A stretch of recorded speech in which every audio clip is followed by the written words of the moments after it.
আসসালামু আলাইকুম প্রিয় দর্শকবৃন্দ, আপনারা অবশ্যই ভালো আছেন। আমি অনেকদিন পর আপনাদের আমাদের প্রিয় একেন ট্রাভেলসে উপস্থিত হলাম। তো আজকে আপনাদেরকে এমন একটা লোকের সাথে পরিচয় করে দেবো, অনেক এখানকার অনেক ঐতিহ্যবাহী একটা দোকানের সমালোচনা করছেন। এটা হচ্ছে শহীদুদ্দিন বিজ্ঞানী বিতানের, তিনি জেলা শহরের শহীদুদ্দিন বিজ্ঞানী বিতানের নিচতলায় সাবাক হসপিটালসের একটা দোকান প্রতিষ্ঠান। আপনাদেরকে আমি পরিচয় করে দেবো। আশা করি আপনার ভালো লাগবে শেয়ার এবং লাইক করে দিন। সালাম আলাইকুম ভাই, কেমন আছেন ভাইজান? আচ্ছা, উনি হচ্ছেন আমাদের এই এই যে শহীদুদ্দিন বিজ্ঞানী বিতানের নিচতলায় সাবাক হসপিটালসের কর্ণধার সবুজ ভাই, আমার অত্যন্ত প্রিয়ভাজন এবং আমার বন্ধু মানুষ।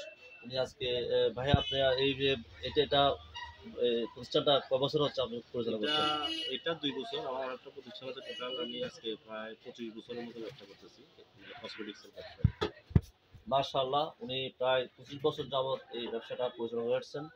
তো ঠিক আছে বন্ধুরা, আর বেশি কথা না বলি, ওনার যে কসমেটিক্স দোকান সাবা কসমেটিক্স, ওই আভ্যন্তরীণ প্রোডাক্টগুলো দেখানোর জন্য চেষ্টা করছি। দেখুন,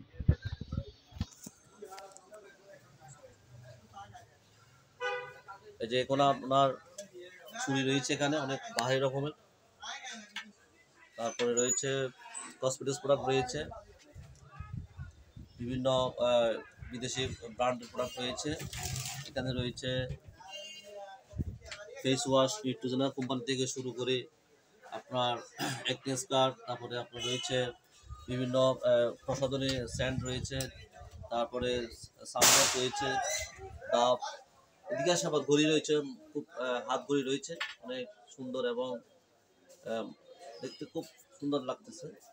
এদিকে রয়েছে আপনার ফেস ওয়াশ রয়েছে, বিভিন্ন প্রসাধনী, আর এদিকেও আছে। টোটালি অনেক সুন্দর লাগছে।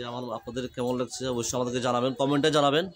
এদিকে রয়েছে আপনার হাত ব্যাগ, যেটা আমাদের মা বোনরা ব্যবহার করেন। এখানে অনেক ধরনের রয়েছে হাত গড়িগুলো, হাত ব্যাগগুলো।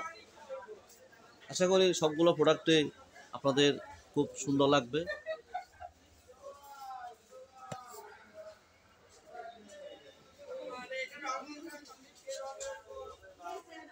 তো দর্শকবৃন্দ, আপনাদের এই সাবা কসমেটিক্স দোকানটা, আপনাদের এই সমস্ত প্রোডাক্টগুলো আপনাদের পছন্দ হবে, সুন্দর লাগবে। এখানে আসে যদি আপনারা যদি কোনোদিন মার্কেটিং করে থাকেন, যদি এখানে আসেন ফেনী জেলা শহরে, তাহলে এই সাবা কসমেটিক্সের এই ভাইয়ের দোকানে, আমাদের বন্ধুর দোকানে এসে ঘুরে যাবেন ইনশাল্লাহ। এই কথাই আজকে শেষ করলাম।